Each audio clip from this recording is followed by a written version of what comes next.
presse. Et mes excuses pour ce petit retard. Donc, c'était le dernier jour du premier trimestre de 2021 et je voulais en profiter pour faire un petit peu le point de l'état de la pandémie dans notre région depuis le début de l'année. Depuis le 1er janvier, nous avons observé plus de 19 700 000 cas de COVID-19 sur le continent américain et nous avons perdu plus de 475 000 personnes à cause de cette maladie. C'est l'équivalent à 1000 avions Boeing 747-8 pleins. Ces 4 dernières semaines, nous avons signalé autour d'1 million de nouveaux cas en moyenne toutes les semaines. Cela montre que la transmission reste très active dans beaucoup trop de régions, beaucoup trop d'endroits dans notre région. Le nombre de morts reste également élevé avec plus de 34 000 morts signalés la semaine dernière et celle entre le 22 et le 29 mars. Le Brésil, le Pérou, le Chili, le Paraguay nous signalent des taux très élevés. L'augmentation récente des cas submerge les hôpitaux dans plusieurs pays. Par exemple, les taux d'occupation des urgences dépassent 80% dans les 16 États brésiliens, sauf 2, dans 14 États, et les hôpitaux jamaïcains sont tous en surcapacité. Les augmentations des taux de fatalité de létalité quand cela est le cas, parce que les patients ont du mal à trouver des endroits pour se faire soigner et les professionnels de santé sont dépassés et ne peuvent pas s'occuper de tout le monde en même temps. Aujourd'hui, la pandémie est aussi active que jamais et nous n'avons pas d'autre choix que de lutter contre elle. En fait, quelques pays de notre région, peu nombreux, dont le Paraguay, l'Uruguay et Cuba, ont connu des flambées en 2021 d'une magnitude plus grande que celle de 2020. Tous les pays devraient rester en état d'alerte parce que dans cette pandémie, la complaisance ne fait que faire augmenter les cas. Nous demandons instamment à nos États membres de renforcer leur veille et d'agir dès les premiers signes. N'attendez pas d'être débordés. Les risques pour vos populations et vos systèmes de santé sont trop élevés pour cela. Ces 3 derniers mois ont concrétisé une phase critique de la pandémie COVID pour notre région. Et il y a 3 domaines dans lesquels l'OPS s'est concentré, sur lesquels l'OPS s'est concentré. Première de ces zones, ces domaines, les variants.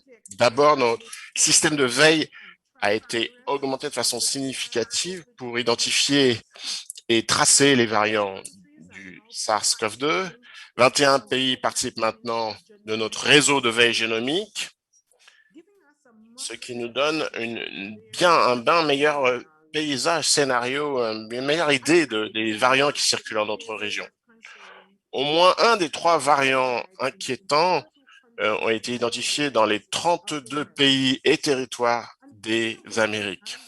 Et nous travaillons main dans la main avec nos États membres pour augmenter notre capacité et notre système de reporting de ces variants.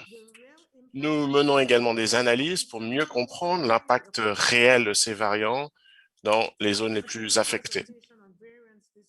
Un groupe de consultants techniques sur les variants a conclu cette semaine que le message reste le même. Il est important de continuer et de renforcer notre veille génomique, mais ce que nous devons faire pour éviter la transmission, que le virus circule ou ne circule, que ces variants circulent ou ne circulent pas, est de maintenir la distanciation sociale et les gestes barrières qui existent déjà, y compris la vaccination.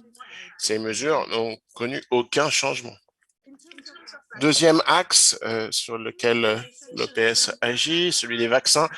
L'immunisation est donc un autre axe de priorité pour l'OPS. Le 1er janvier, seulement une poignée de pays avaient commencé leur campagne de vaccination dans notre région. Bien sûr, la situation a changé. À la date d'hier, 124 millions de gens ont reçu au moins une première dose de vaccin dans tous les pays de la zone Amérique et plus de 58 millions d'entre eux ont reçu leur deuxième dose. Pratiquement tous nos États membres ont lancé leur campagne de vaccination et Haïti va suivre et devrait recevoir sa première livraison de vaccins COVAX dans les semaines qui viennent. Ces livraisons de vaccins COVAX ont atteint pratiquement chacun des pays qui participent à ce mécanisme et nous ont donc permis de protéger au moins une partie des populations qui sont les plus vulnérables. Dans un effort coordonné par le fonds rotatif de l'OPS, plus de 2 600 000 doses COVAX sont arrivées dans les 17 pays de notre région les 30 derniers jours, sur les 30 derniers jours. Cette semaine, le Guyana, les Bahamas, le Belize et Trinidad et Tobago vont recevoir leur première livraison. Mais nous nous réjouissons de ces progrès. Nous ne pouvons quand même pas fermer les yeux devant le fait que l'offre de vaccins reste notre plus grand défi. Une grande partie de ce problème est due au retard de production, même si les fabricants essaient d'augmenter leur capacité. Et nous observons aussi malheureusement trop de nationalisme autour de ces vaccins qui limitent la disponibilité de ceux-ci encore plus. La manière dont ce système actuel fonctionne favorise les inégalités et ce n'est pas acceptable. Les vaccins devraient être disponibles pour tous ceux qui en ont besoin, peu importe où ceux-ci habitent. Et l'OPS défend vigoureusement un accès équitable au vaccin et nous continuerons à nous battre pour que de plus en plus de livraisons soient faites pour notre région jusqu'à ce que tout le monde soit immunisé. Troisième axe de l'OPS, le soutien au pays. Les vaccins ne sont pas la seule denrée rare en 2021. Certains États membres doivent faire face à des manques de fournitures qui sont essentielles pour protéger leur personnel de santé et pour traiter des cas. Les premiers mois de cette année, par exemple, il a manqué de l'oxygène et des produits pour l'anesthésie qui ont menace de submerger les hôpitaux au Brésil, au Pérou et autre part. Cela souligne les conséquences dramatiques d'une pandémie qui peut très rapidement submerger nos systèmes publics de santé et même une chaîne de logistique bien huilée peut rencontrer des problèmes. Donc, notre troisième axe d'effort va dans le sens d'améliorer la fourniture de médicaments et d'équipements de protection individuelle pour les professionnels de la première ligne, qui sont en première ligne. Rien que cette année, l'OPS a aidé dans la fourniture de 3 millions de masques médicaux pour notre région. Et nous allons continuer à soutenir les gouvernements chaque jour pour trouver des solutions pour l'oxygène et les autres fournitures. Avec l'augmentation des cas, nous allons continuer à soutenir nos pays pour qu'ils obtiennent ces équipements. Et avec l'arrivée des vaccins, nous allons jouer notre rôle pour nous garantir qu'ils arrivent le plus vite possible et ils soient répartis de façon la plus équitable possible. Mais il n'y a pas assez de vaccins en ce moment pour arrêter les flambées de la pandémie. Il faudrait une couverture beaucoup plus large que celle qui est à disposition pour l'instant. Donc, il faut garder à l'esprit que la prévention est pour l'instant le meilleur choix et nous savons exactement comment prévenir ce virus. L'OPS suit et analyse les données de mobilité sur Internet et à partir des enregistrements des compagnies de téléphone. Et nous voyons chaque fois que certaines populations, dans certaines données, quand ces personnes se déplacent, on observe une augmentation des cas. Quand les vacances arrivent, les gens de différents foyers se rencontrent et cela qui provoque une augmentation des cas. Et cela est dû au voyage.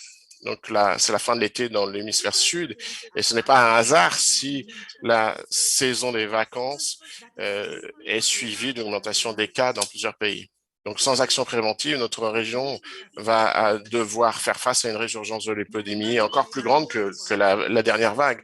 Donc, laissez-moi être le plus clair possible. Ma directive la principale pour les régions qui observent notent cette résurgence se résume à un mot, restez chez vous. Si vous pouvez éviter de recevoir des gens qui ne sont pas dans le foyer, faites-le. Et si vous devez partir de votre maison, portez un masque, lavez-vous les mains fréquemment et essayez d'éviter les endroits où il y a trop de gens. C'est une responsabilité partagée. Dans notre région qui connaît beaucoup d'inégalités, où beaucoup dépendent d'une activité informelle, les gouvernements doivent soutenir les gens pour leur permettre de rester chez eux. Nous avons chacun un rôle à jouer pour suivre les mesures de santé publique qui ont été mises en place pour protéger notre communauté. C'est la manière dont nous disposons pour sauver des vies. C'est comme ça que nous allons vaincre la COVID-19. Merci beaucoup. Merci beaucoup, Dr. Etienne. Nous allons maintenant passer aux questions et réponses qui nous sommes arrivés en grande quantité et également nous avons des questions qui nous ont été posées sur Question and Answer. La première question nous vient de Désiré Jaimovic de Infobae CNN Radio en Argentine. Elle demande, le mécanisme COVAX pourrait-il être étendu d'un maximum de 20% de la population à 80% ou à ce qui est nécessaire pour que tous les pays puissent vacciner leur population? Elle nous dit également qu'elle a examiné divers chiffres dans son pays, dans sa région et dans différentes parties du monde également, et qu'il y a un écart énorme entre les contrats passés et les vaccins arrivés. Pourquoi cela se produit-elle, demande-t-elle, et quels sont les facteurs qui ont pu générer ces écarts entre les achats et les livraisons, et comment cela pourrait-il être amélioré? Docteur Barbosa, merci beaucoup pour cette question. Tout d'abord, je vais vous répondre au sujet de comment augmenter les 20%, qui est le premier objectif de COVAX, qui est en rapport avec les groupes les plus vulnérables. On estime que dans tous les pays, ces 20% sont suffisants pour pouvoir couvrir les adultes âgés, les personnes âgées, les personnes qui ont d'autres maladies, pour éviter qu'ils n'évoluent vers une forme plus grave de la maladie. Mais il est évident que nous devons aller au-delà des 20%. Notre objectif est d'avoir des vaccins suffisants pour pouvoir vacciner toutes les personnes qui devront être vaccinées pour pouvoir obtenir le contrôle de la transmission. L'Organisation mondiale de la santé, au sein du mécanisme COVAX, est en train d'essayer d'élargir le mécanisme COVAX, mais également à travers les pays qui ont acheté plus de vaccins que le nombre de leur population, chercher ces pays pour qu'ils puissent aider le mécanisme COVAX, surtout pour la région d'Amérique latine et des Caraïbes, également à travers le fonds renouvelable, chercher des alternatives pour qu'il soit possible d'avoir de l'offre de vaccins pour les pays au-delà des 20% que le mécanisme COVAX a déjà obtenu. Au sujet des inégalités entre les régions, je pense que notre directrice en a déjà parlé suffisamment au sujet du besoin d'avoir un accès plus significatif. S'il n'y a pas dans le monde un mécanisme, un accord entre les pays pour que l'accès soit possible et d'une manière équitable, ce qui prévaut, ce sont les lois du marché, c'est-à-dire les régions les plus riches, les pays les plus riches achèteront les vaccins et les mécanismes tels que COVAX qui fournit un accès équitable. Et en outre, pendant ces mois et jusqu'à la fin avril, tout au moins, nous avons une diminution de la quantité de vaccins qui sont produits. Il s'agit de problèmes qui ont plusieurs origines, des problèmes politiques.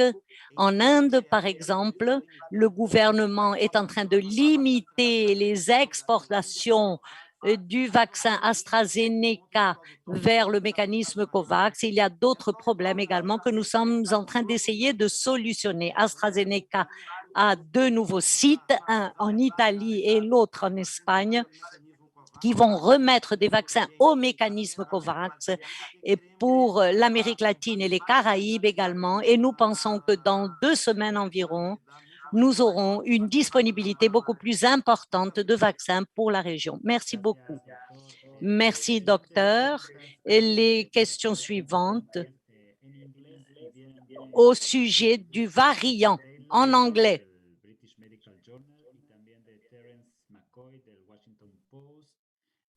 qui nous viennent du Washington Post et qui nous disent quel est l'état? Est-ce que c'est très inquiétant la situation au Brésil pour le reste de la région? Est-ce qu'il y a un souci que ce soit un petit peu l'image de ce qui va se passer autre part à cause du variant P1? Et également, quelle est votre interprétation des dernières nouvelles sur le P1 et dans le concerne et Washington Post aussi? Est-ce que P1 joue un rôle apparemment pour l'augmentation des cas en Amérique latine? Est-ce qu'il y a une crainte que dans ces régions, vu qu'il y a des ruptures de stock dans les équipements de santé, est-ce que ils vont être dépassés par ce variant P1 brésilien? Merci Sébastien pour ces 2 questions du British Medical Journal et du Washington Post. La situation réelle du Brésil, c'est une augmentation des cas entre Noël et le carnaval, parce qu'il y a des déplacements de population à ces époques. J'aimerais souligner qu'au cours de ces 2 périodes, la mise en place de mesures de santé publique n'a pas été optimisée sur la plupart du territoire brésilien. Donc, cela a déclenché l'augmentation de la transmission sur une large surface géographique. Nous pouvons dire que la transmission du SARS-CoV-2 est élevée ou très élevée dans toutes les 5 régions du Brésil en même temps, nord, centre, centre-ouest, sud et nord-est. C'est la plus grande différence par rapport à la première vague de 2020 au Brésil. Exemple de ceci, sur toute la semaine dernière, les quantités de morts quotidiennes au Brésil étaient supérieures à celles des États-Unis, qui étaient déjà, en fait, conduisaient l'épidémie au cours du 2e semestre de 2020. La situation au Brésil reflète toutes les mises en place partielles des mesures de santé publique, ils ont desserré les taux de ces mesures aussi inopportunément, et ça a influencé sur la dynamique de la pandémie. En plus de cette mise en place non optimale des mesures de santé, j'aimerais souligner que la circulation du variant P1 inquiétant au niveau national au Brésil contribue très clairement à l'augmentation des cas. Nous avons noté que le variant P1 a l'air d'être plus transmissible comparé au type de variants qui circulaient en 2020. Nous recevons également des signaux ou des rapports de la part de plusieurs des États fédérés brésiliens chez les jeunes adultes qui sont de plus en plus hospitalisés dans les urgences en comparaison avec les niveaux de 2020. En ce qui concerne l'augmentation du variant P1 au-delà du Brésil, nous avons reçu des rapports dans 8 pays et autres zones de l'Amérique latine, l'Argentine, le Chili, l'Uruguay, le Pérou, la Colombie, le Paraguay, le Venezuela et la Guyane française. Le P1 a également été détecté dans d'autres régions des États-Unis, du continent américain et dans les Antilles françaises et néerlandaises, aux États-Unis, au Panama, au Canada. Donc, quelles sont les contributions du variant P1 à la dynamique de le SARS-CoV-2 dans ces régions, dans ces pays? C'est toujours en cours d'analyse. J'aimerais souligner une fois de plus, et encore une fois, je le souligne, et suivant les remarques de la professeure Clarissa Etienne, que les mêmes mesures de santé publique qui ont été employées l'année dernière fonctionnent toujours contre la circulation de ce variant dans notre région, y compris le variant P1. Au début, il a été détecté au Brésil et ce P117 qui a été détecté au Royaume-Uni pour la première fois. Donc, pour conclure, je dirais que les pays qui ne suivent pas de très près leurs indicateurs de laboratoires et d'hôpitaux et qui n'ajustent pas en temps utile les mesures de santé publique vont courir le risque de devoir affronter un fardeau supérieur pour leur système de santé et vont être plus exposés à un goulot d'étranglement dans leur système de réanimation. J'espère avoir répondu aux questions.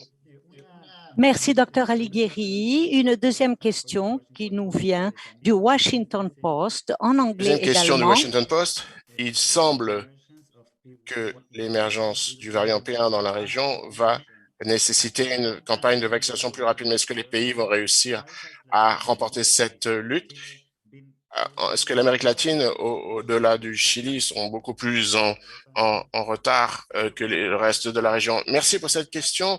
Il me semble qu'il y a deux sujets auxquels il faut répondre. D'abord, nous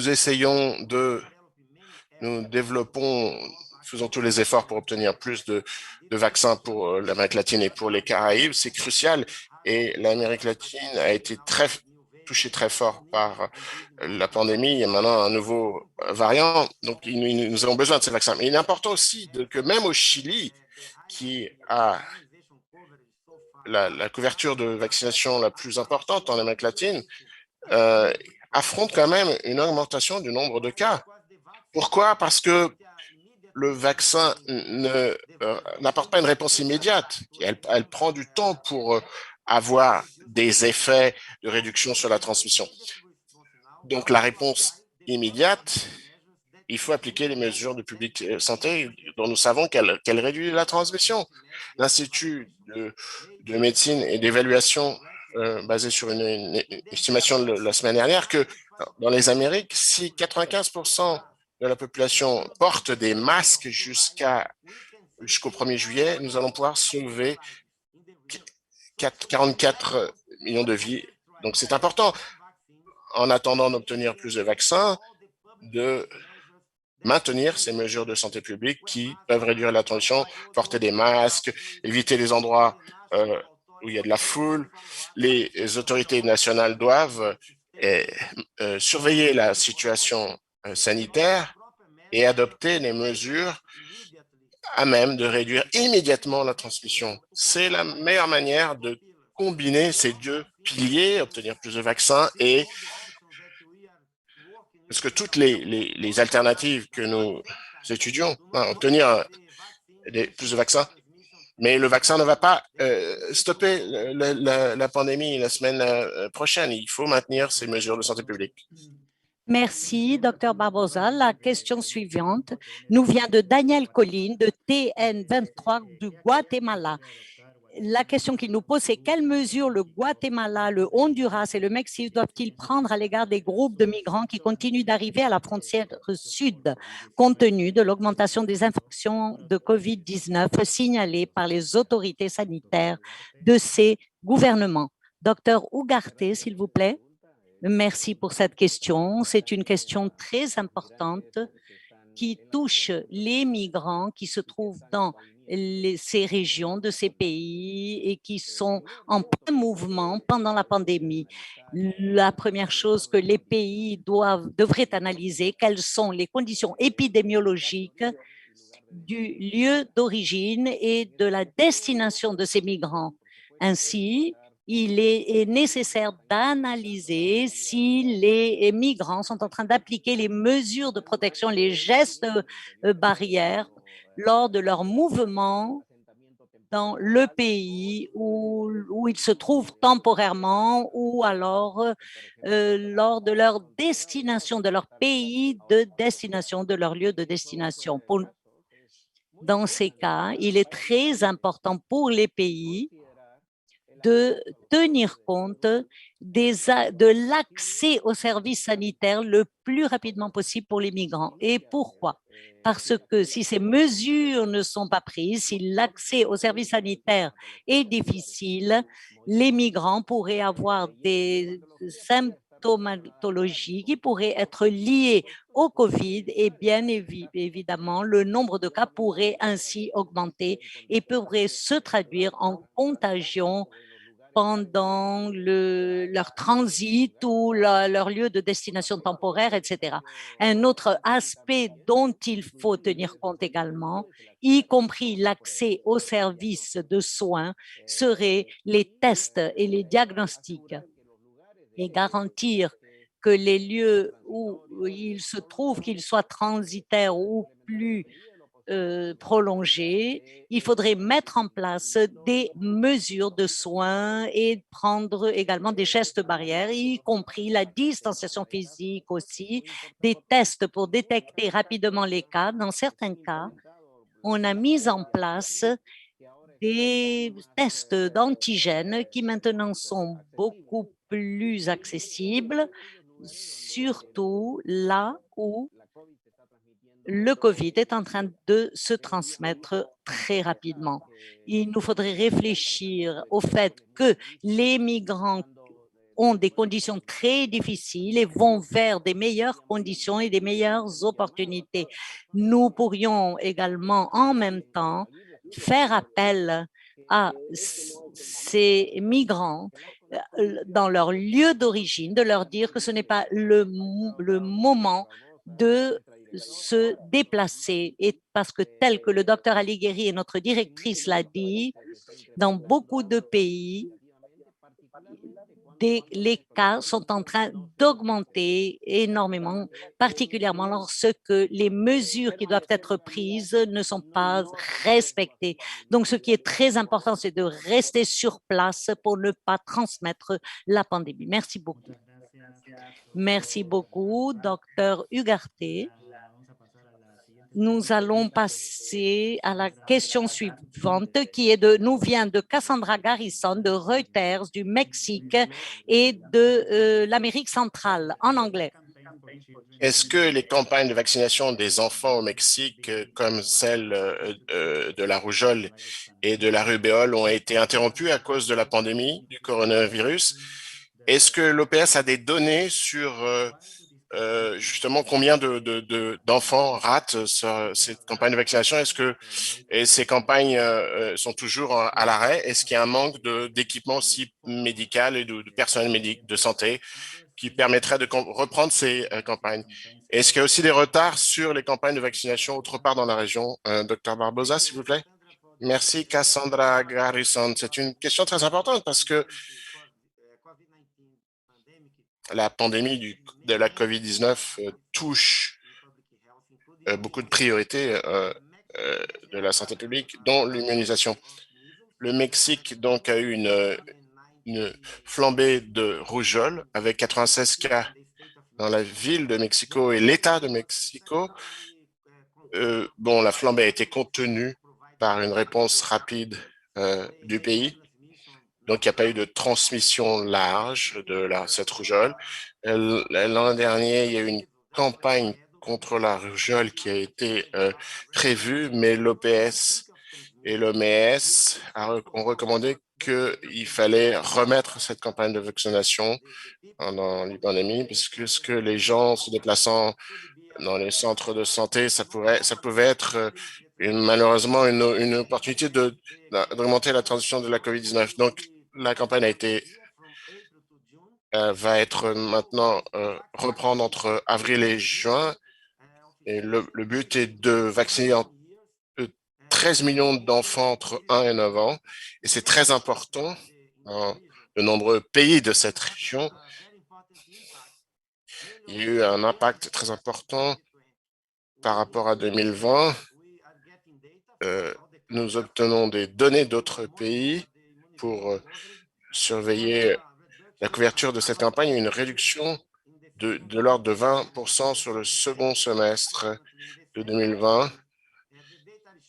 Et les données montrent que ces pays ont réussi à reprendre cette campagne de vaccination et de l'augmenter de 12%. Donc, nous soutenons ces pays. L'achat, les quantités d'achat pour 2021 sont très semblables à celles achetées en 2019 et 2020 grâce au mécanisme rotatif de l'OPS. Donc, ces pays vont obtenir les vaccins dont ils ont besoin pour la polio, la rubéole et la rougeole, ce dont ils ont besoin. Mais il est important de maintenir ces campagnes avec des équipements de protection personnelle pour les professionnels de santé afin qu'ils puissent procéder à ces campagnes de vaccination dans des conditions de sécurité. Merci, docteur. La question suivante nous vient de Inès Capdevila de la Nation en Argentine, de Buenos Aires. Et la question qu'elle pose est la suivante. La première courbe de la pandémie en Amérique latine a été longue et élevée. Faut-il s'attendre à ce que cette deuxième courbe soit également longue et élevée si les processus de vaccination ne sont pas accélérés? Et quelles autres mesures permettront de raccourcir cette courbe? Docteur Etienne. Merci Inès pour cette question importante. Quand les cas de la COVID ont commencé à apparaître en 2020 dans notre région, la plupart des gouvernements ont mis en place de façon très rapide des mesures de contention. Ces mesures ont fonctionné et ont marché, ont réussi à prévenir une augmentation importante des cas à l'époque. Dans la plupart des endroits, la courbe épidémiologique a été ralenti au début. Malgré une résurgence des cas dans les Amériques, la plupart des villes s'en sont bien sorties et ont réussi à protéger leur système de santé de l'effondrement. Ce que nous observons maintenant, c'est une augmentation des cas dans toute notre région, même dans des endroits qui avaient réussi ou avaient semblé réussir à contenir et à prévenir des flambées. Il existe donc un risque réel que cette résurgence actuelle va être plus importante que la flambée de l'année passée pour plusieurs pays. Dans des endroits comme l'Uruguay, le Brésil et Cuba, c'est déjà le cas. Mais laissez-moi souligner que nous ne sommes pas démunis.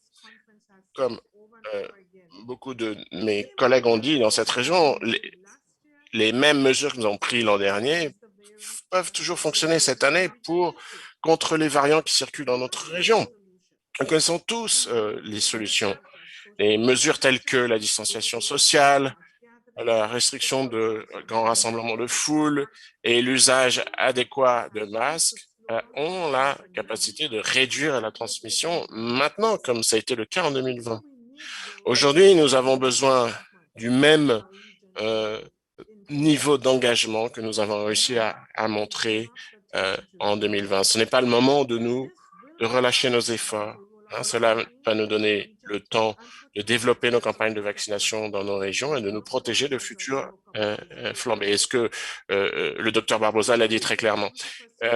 Jusqu'à ce que nous atteignions 110% de couverture de la vaccination, il nous faut continuer à prendre ces mesures de santé publique intelligentes, efficaces et ciblées. Donc, pour que ce soit plus facile, je voudrais vous rappeler les 3 C en anglais. Donc, éviter les endroits fermés, éviter les endroits pleins et éviter les rencontres rapprochées. En anglais, ces 3 axes commencent par un C. Donc, se laver les mains, porter les masques, etc. aussi. Donc, je demande instamment à nos gouvernements d'être prudents en desserrant les taux de ces restrictions parce que nous observons de nouvelles flambées de cas et des taux d'hospitalisation en augmentation. Donc, voilà, la directive que j'ai partagée avec vous plus tôt aujourd'hui reste la même. Restez chez vous. Merci, docteur Etienne. La question suivante nous vient d'Adolfo Cuifas de la République du Pérou. Il dit que la semaine dernière, l'agence européenne leur a déconseillé l'utilisation d'ivermectine. Est-ce qu'il demande si cet antiparasitaire ne sert pas contre le SARS-CoV-2 où on attend de faire plus de recherches. Néanmoins, certains pays les vendent en tant qu'un kit anti-COVID et ils demandent donc d'éclaircir à ce sujet la situation. Docteur Alighieri, merci Sébastien pour cette question. Tout d'abord, j'aimerais dire que notre position au sein de l'OPS n'a pas changé depuis le mois de mai 2020 lorsque nous avons publié une première note à ce sujet. Nous recommandons de ne pas utiliser l'ivermectine pour des patients qui portent le COVID. Et la même chose s'applique à l'utilisation de la chloroquine, du diclofenac. Donc, nous recommandons au ministère également, au ministère de la Santé, de revoir les protocoles standards lorsque ces protocoles ou ces médicaments approuvés pour d'autres utilisations. Il faut se rappeler que la chloroquine est un médicament contre le paludisme et l'ivermectine pour certaines parasites et l'autre étant un antibiotique. Il y a plus d'un an, l'OPS, concernant les aspects des démarches cliniques contre le COVID-19 qui comprend de nouvelles thérapeutiques, l'OPS identifie et synthétise continuellement les évidences et publie périodiquement sur le site public de l'OPS une synthèse des évidences qui s'est partagée avec les pays, les sociétés scientifiques et avec les ministères et qui fournit des recommandations spécifiques et développe des activités de formation et de mise à jour des informations et également des guides pour les démarches thérapeutiques. Je pense avoir répondu à la question de notre collègue du Pérou au sujet de l'ivermectine. Merci. Merci, docteur. Maintenant, nous passons à Luis Alejandro Amaya, éditeur de la Mesa América de l'agence EFE à Bogota. Je passe la parole à Luis pour qu'il pose directement sa question. Bonjour à tous. Plusieurs pays d'Amérique latine, surtout ces jours-ci, jusqu'au 11 avril, l'Équateur, le Pérou et la Bolivie, le Chili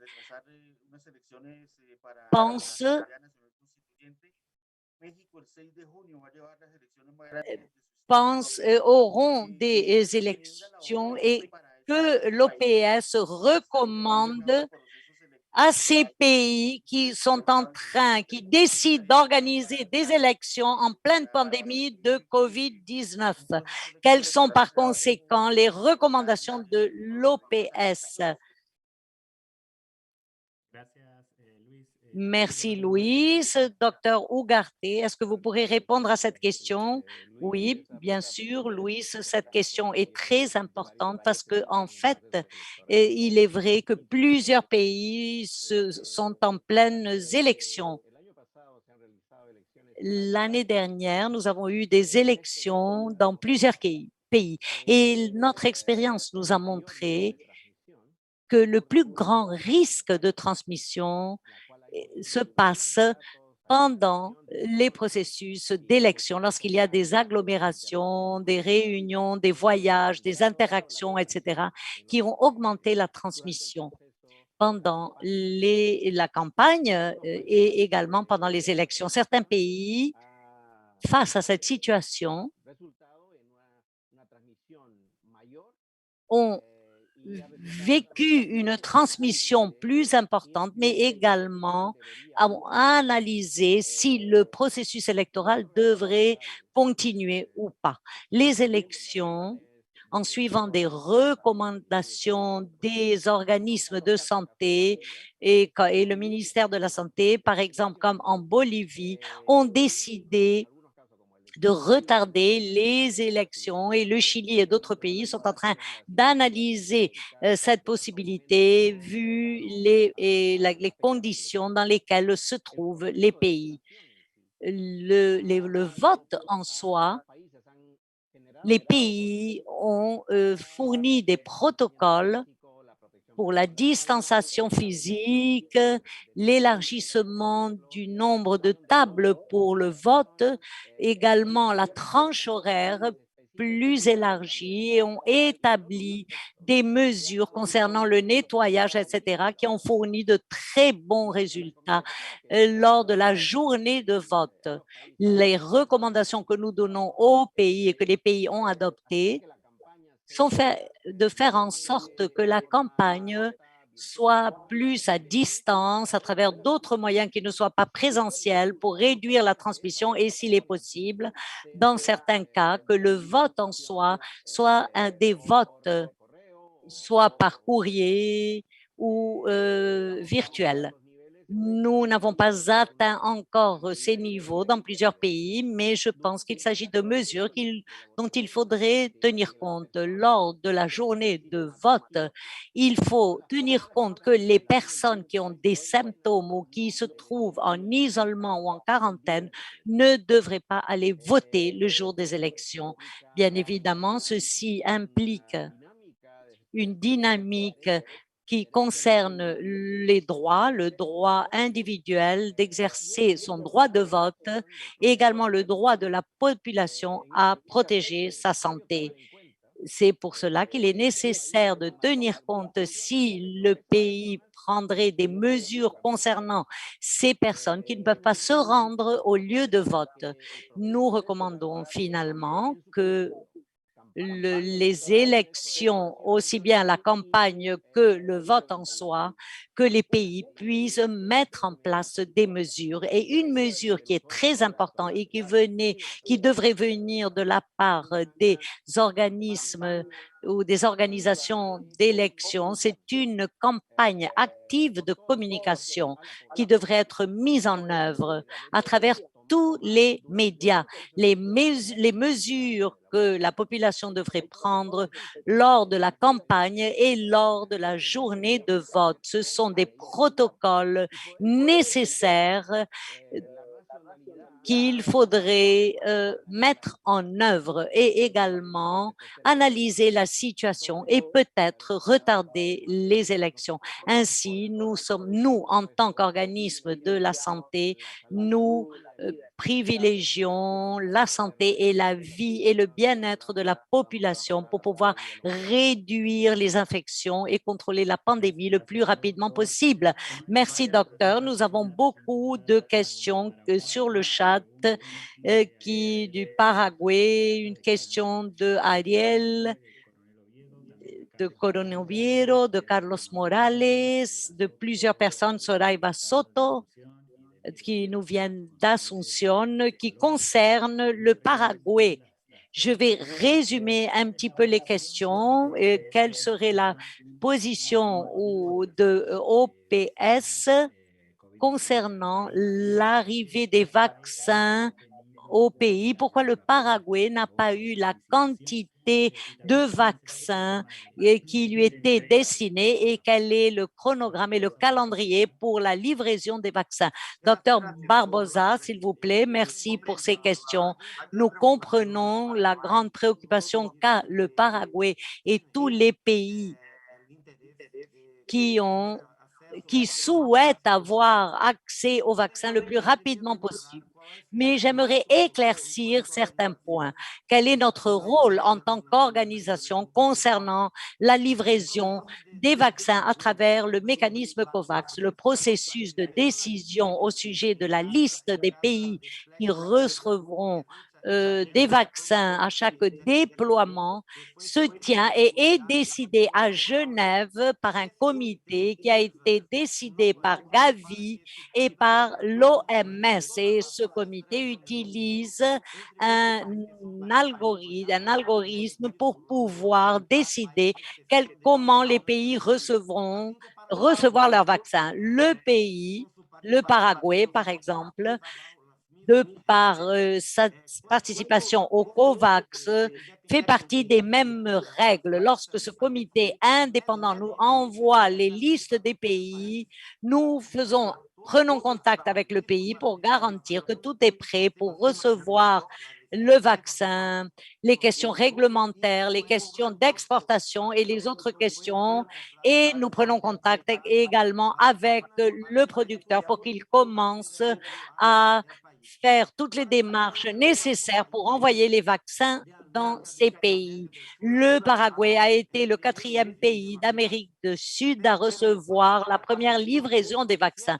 Mais le Paraguay et les autres 7 pays, les premiers 8 pays qui ont reçu ce déploiement, qui correspondait à environ 35% des vaccins qui étaient estimés pour le mois de février et de mars, il n'a pas été possible de remettre les 75% de vaccins aux autres pays parce que publiquement, on a montré que le producteur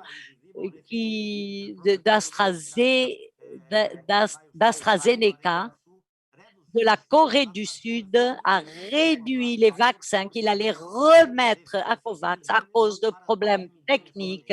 Il a réduit de 25 millions à 12 millions de vaccins. C'est pour cela que nous avons dû réduire également. Il est important de dire que COVAX a déjà commencé la livraison des vaccins. Nous avons de plus de 2 500 000 doses remises à 19 pays de la région. Nous allons atteindre tous les pays la semaine prochaine et nous sommes déjà en contact avec les producteurs pour que nous puissions informer et dire au Paraguay quand arriveront les 2 autres tiers des vaccins qui étaient déjà estimées et promises pour février et mars. Pour le mois d'avril et de mai, il y a d'autres vaccins estimés qui seront remis également jusqu'à la fin mai. Le pays recevra toute l'estimation qui a été informée au pays pour cette période.